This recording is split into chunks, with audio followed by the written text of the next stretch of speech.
ঠকাই, অনেক বড় বড় কথা বলি, হ্যাঁ, দুঃখের বিষয় যে আমরা সিনেমা হলে আরেকটা দেশ পাই।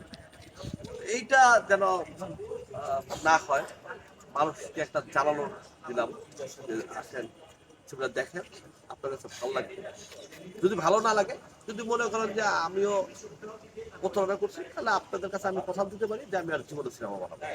এটা আপনার কনফার্ম থাকেন, আমি 10-5টা ডিরেক্টরের মতো না, 10-5টা প্রডিউসারের মতো না।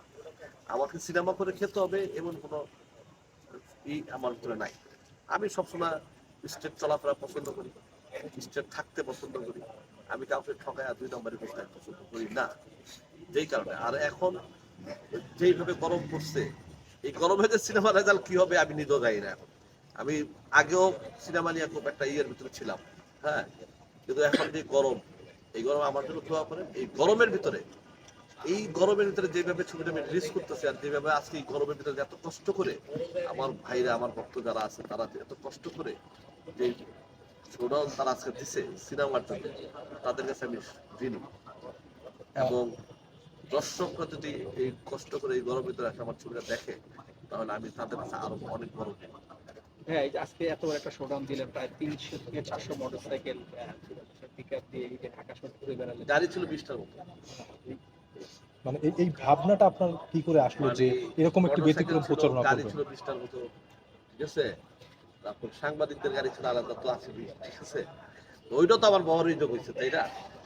সবকিছু মিলে একটা চেষ্টা করছি, একটা পাবলিক ঢাকা শহরটাকে একটু জানান দেওয়া যে এই নামে একটা ছবি আসতেছে। আপনার কাছে কি মনে হচ্ছে ঢাকা শহরের মানুষকে আওয়াজ পেয়ে গেছে? সফল হ্যাঁ, আপনি হ্যাঁ, মানে আমাকে ইউএস থেকে ফোন আসছে, এবং ইউএস থেকে আমাকে লাইভ দেখাইতেছে ভিডিও, ঠিক আছে।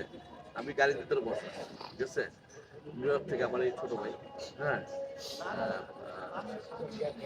ওইখান থেকে আমার ফোন করছে, হ্যাঁ, তার আব্বার সাবেক অতিরিক্ত আইডি ছিলেন, মাহব ভাই তার ছেলে, ওইখান থেকে আমাকে ফোন করছে, ঠিক আছে।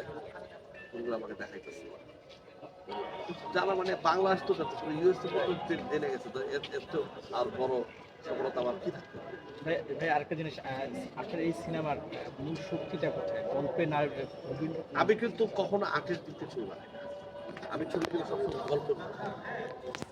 গল্প যদি ভালো থাকে সিনেমা চলবে, আর গল্প যদি খারাপ থাকে, যদি বাংলা পৃথিবীর সর্বশ্রেষ্ঠ সুপারস্টার যদি আপনার কথা রাখেন, যদি আপনার গল্প ভালো হয়তো সুপারস্টার আপনাকে